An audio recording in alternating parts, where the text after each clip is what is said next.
Salut tout le monde. Alors, vous n'êtes pas au courant, mais en plus de mon activité d'apiculteur, j'ai une petite auto-entreprise et je fais tout ce qui est suppression de nids de guêpes et frelons. Alors je suis un des rares à proposer dans la mesure du possible de ne pas détruire les nids de guêpes ou de frelons européens. Pour les frelons asiatiques c'est une autre histoire, là je les détruis systématiquement.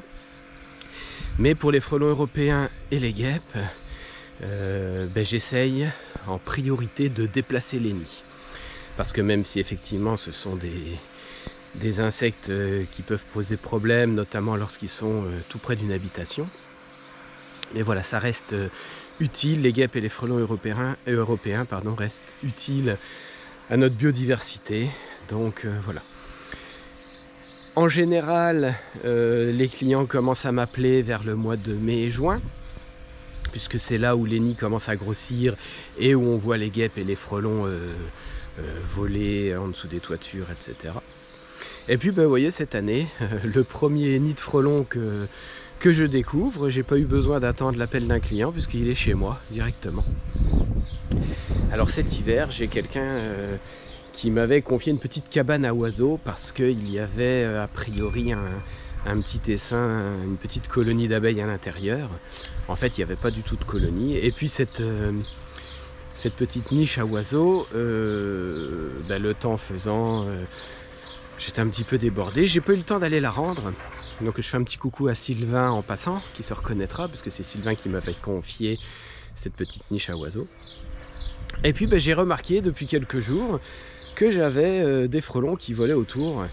Et en fait j'ai un petit nid de frelons, alors il est tout petit puisque vous allez voir ensemble, on va ouvrir, c'est des frelons européens, donc ils sont déjà d'une bonne taille, ils font environ 3-4 cm. Donc ils se trouvent à l'intérieur de ce petit nichoir. Donc je vais essayer de laisser un peu ma caméra pour choper un frelon qui rentre et qui sort. Donc je ne connais pas du tout la taille du nid. Je pense qu'il est petit. Que je vais m'habiller en cosmonaute. J'ai une combinaison spéciale frelon que j'ai acheté depuis 2 à 3 ans maintenant. J'ai acheté ça sur un site internet chez Happy Distribution, pour ceux que ça peut intéresser. Donc c'était l'ancienne version, depuis ils ont une nouvelle version, mais enfin voilà, c'est des combinaisons qui sont ultra résistantes. Les dards de frelons peuvent faire plusieurs millimètres. Pour le frelon asiatique, on est sur des dards de 8 à 9 mm. Frelon européen, peut-être un petit peu moins, mais enfin voilà, on le sent passer. Donc avec mes histoires d'allergie, vous savez tous, je pense que les piqûres de frelons, ça ne ferait pas du bien non plus. Donc voilà, je m'habille en cosmonaute, vous allez voir tout ça. Et puis ensuite, on va les déplacer. On va voir un peu ce qui se passe et on va déplacer tout ça pour que les frelons puissent continuer à vivre leur vie tranquillement. Allez, c'est parti.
Voilà, donc vous voyez, j'ai posé la petite boîte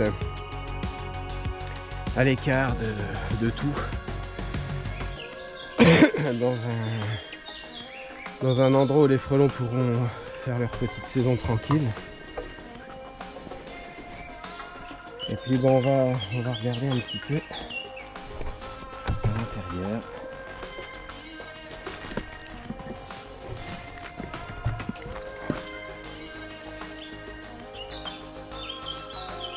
Voilà le nid.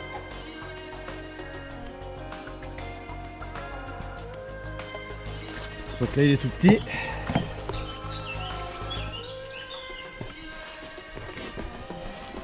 À mon avis, on a la reine, éventuellement quelques autres frelons avec. Et voilà, on va les libérer, on va refermer ça.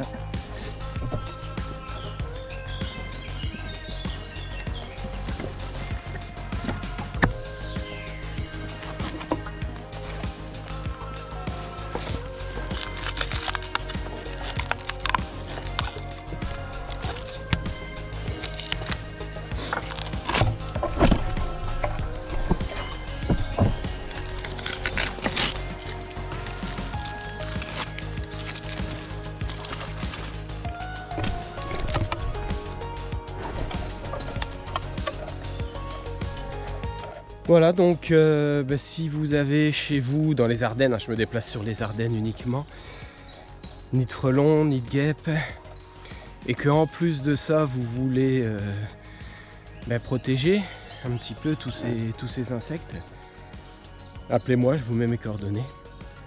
Et puis comme je vous disais, dans la mesure du possible, je les déplace dans un endroit sécurisé. Et puis voilà, donc non seulement vous n'êtes plus embêté avec les guêpes, les frelons, mais en plus vous participez avec moi à la sauvegarde de la biodiversité. Alors je sais que certains vont trouver ma façon de faire bizarre, parce qu'aujourd'hui on vit dans un monde où on détruit.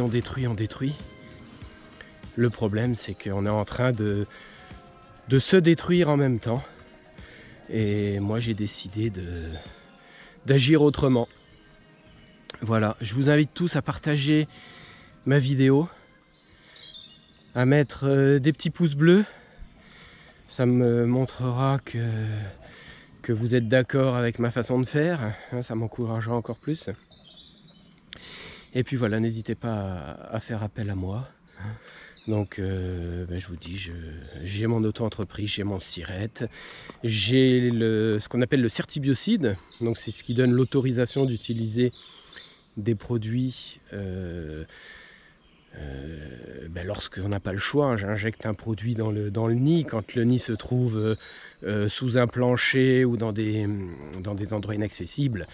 Voilà, s'il y a un danger pour l'être humain, moi c'est la seule façon, c'est la seule chose qui me fera intervenir avec ces produits. Mais voilà, si on a une autre façon, on déplace le nid, on va le mettre très loin au milieu des bois. Et puis voilà, les frelons européens sont super utiles. Donc là, vous voyez, en fait, je pense qu'on n'avait que la reine, hein, j'ai regardé rapidement. Mais ce qu'on a vu rentrer, ça devait être la reine à mon avis, parce que le nid étant tout petit. Voilà, je vous dis merci à tous de regarder ma chaîne. On atteint bientôt les 2000 abonnés, ça me fait super plaisir.